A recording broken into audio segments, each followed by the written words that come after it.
So this is going to discuss how to build chords. So every scale degree, every note within the scale is the root of a chord. So a chord consists of usually 3 notes. The root, the third away from the root, and the note that is the 5th away from the root.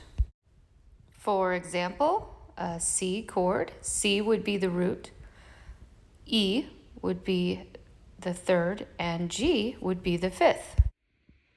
C, this is the 3rd because it's 1, 2, 3 notes away from the root. This is the 5th because it's 1, 2, 3, 4, 5 notes away from the root, which is C. So a C chord is C, E, G. A D chord, D, F, A. An E chord, E, G, B, F, A, C. G chord, G, B, D.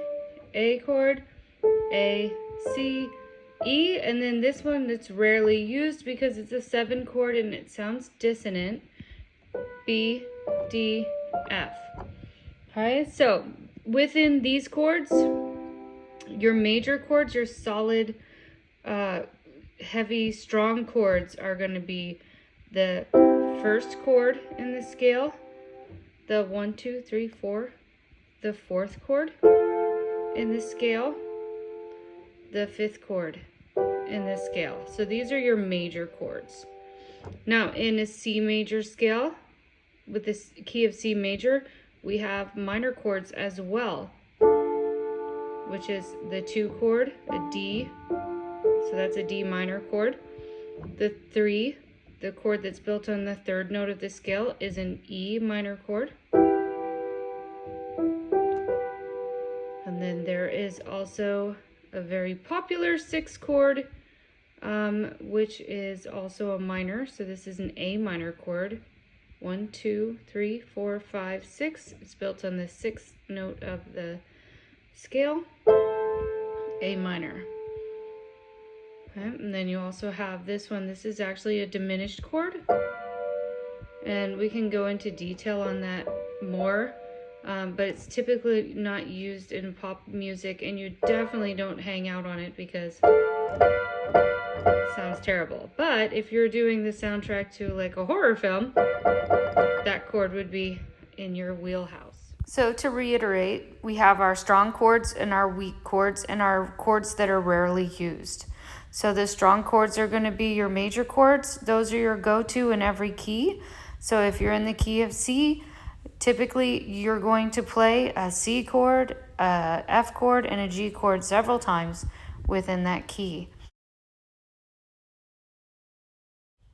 So let's relook at the key of C. And then here I've given you a chart with all of the chords spelled out, root, 3rd, and 5th for each note in the scale. Let's see if you can do the same thing for the key of G. See if you can write out all the chords in the key of G.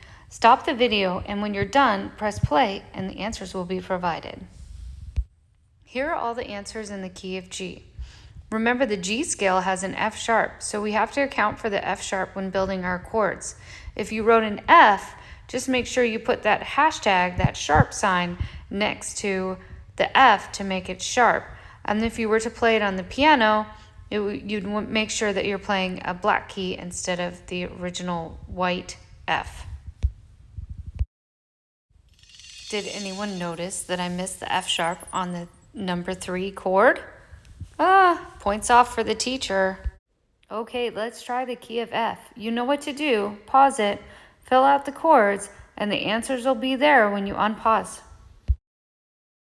Remember, the key of F has that B flat on the 4th note of the scale, which means that every time we bring in a B, it has to be a B flat. Them's the rules. All right, so if you have any questions on chords or key signatures, let me know. This is just a couple of introductory videos, but I will be sure to be posting more as needed. Thanks so much for watching. Bye.